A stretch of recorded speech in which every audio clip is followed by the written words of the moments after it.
শেখ হাসিনা মানেই সাহস, পদ্মা সেতু তার প্রমাণ। আমাদের ভারত থেকে তিনি শীঘ্রই দেশে ফিরবেন। দর্শক, আবারও ভারতের মঞ্চে ভারতের সংসদ নেত্রী শেখ হাসিনাকে নিয়ে গুরুত্বপূর্ণ বক্তব্য দিলেন এবং বললেন প্রস্তুতি শেষের পথে শেখ হাসিনা দেশে ফিরছে। কেন এই বক্তব্য দিলেন বিস্তারিত আপনাদেরকে এই ভিডিওর মাধ্যমে সকল কিছু জানাবো।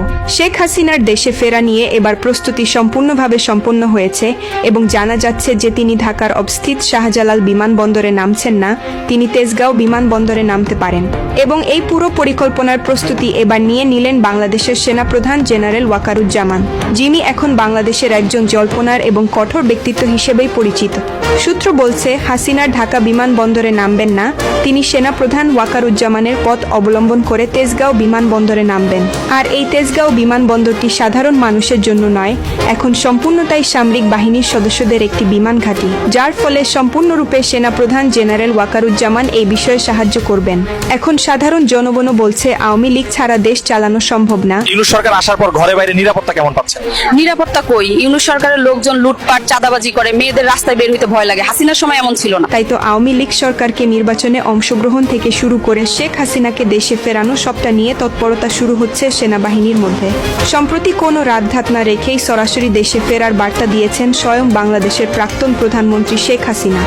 আমি আমার মেয়ের কাছে মাপ চাইলাম, যাদেরকে দেশে ফিরতে হবে আমাকে মাপ করে দিস মা, আমি যাই। কারণ আমার মাপটা যখন দিয়ে আমি ফিরবই।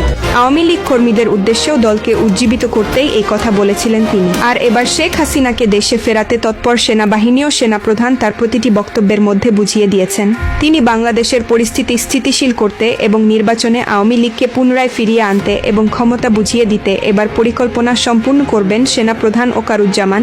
জানা যাচ্ছে জুলাই থেকে আগস্ট এর মাঝামাঝি সময়ে বাংলাদেশে ফিরতে চলেছেন শেখ হাসিনা। তবে প্রশ্ন উঠছে, শেখ হাসিনা যদি এই আবহে দেশে ফেরেন তবে তার নিরাপত্তা ব্যবস্থা কি থাকছে? তবে ভারত যে শেখ হাসিনার নিরাপত্তার ব্যবস্থা করেই তাকে দেশে পাঠাবে তা বলাই যায় সেনাবাহিনীর সক্রিয়তায়। পাশাপাশি দেশের ক্ষমতা অধিকাংশ নিজের হাতে নিতে সক্ষম হয়েছেন সেনাপ্রধান জেনারেল ওয়াকারুজ্জামান। আর তার হাতে দেশের ক্ষমতা চলে আসাতে হাসিনা দেশে ফেরার সম্ভাবনা আরও জোরালো হচ্ছে দিন দিন। এই পরিস্থিতিতে বাংলাদেশের একটি প্রথম শ্রেণীর দৈনিক পত্রিকা দাবি করেছে কলকাতার ট্যাংরা এলাকায় আওয়ামী লীগের ওয়ার্কিং কমিটির বৈঠক বসেছিল। প্রসঙ্গত প্রায় 11 মাস কেটে গিয়েছে ভারতে শেখ হাসিনা ভারতের আশ্রয় রয়েছেন। অনেক রাজনৈতিক বিশেষজ্ঞ মনে করছেন বাংলাদেশের আওয়ামী লীগ কখনো নিষিদ্ধ হবে না। এই সরকার দেশ চালিয়েছে বহু বছর। জাতির পিতা হিসেবে যিনি পরিচিত তিনি আওয়ামী লীগের প্রতিষ্ঠাতা বঙ্গবন্ধু শেখ মুজিবুর রহমানের কন্যা শেখ হাসিনা। আওয়ামী লীগ নিষিদ্ধ করে দুঃসাহস দেখাইছিল ইয়াহিয়া খান 1969 সালে। তার পরিণতি হইতে গণঅভ্যুত্থানের মাধ্যমে ক্ষমতাচ্যুত হয়ে স্বাধীন বাংলাদেশের জন্ম হইছে। এইবার এই দুঃসাহস যে রাজাকারেরা দেখাইছে তাদের পরিণতি ভয়াবহ হবে এবং বাংলাদেশ থেকে রাজাকার নিশ্চিহ্ন করা হবে। অন্যদিকে রাষ্ট্র চালাতে ব্যর্থ মোহাম্মদ ইউনূস, কারণ তিনি নিজেই বলেছিলেন আমার দেশ চালানোর অভিজ্ঞতা নেই। ওনার অযোগ্যতার ফলে বিচারালয় হামলা, গণভবনে হামলা হয়েছে। তাই সাধারণ জনগণ বারবার বলছি শেখ হাসিনার সরকার বারবার দরকার। ছিনতাই, নারী ধর্ষণ, চাঁদা ছাড়া কিছুই চলে না। এইটা কি সরকার?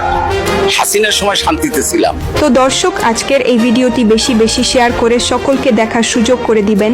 ভালো থাকবেন, সুস্থ থাকবেন। দেখা হবে পরবর্তী কোনো ভিডিওতে। সে পর্যন্ত নিজের খেয়াল রাখবেন সবসময়।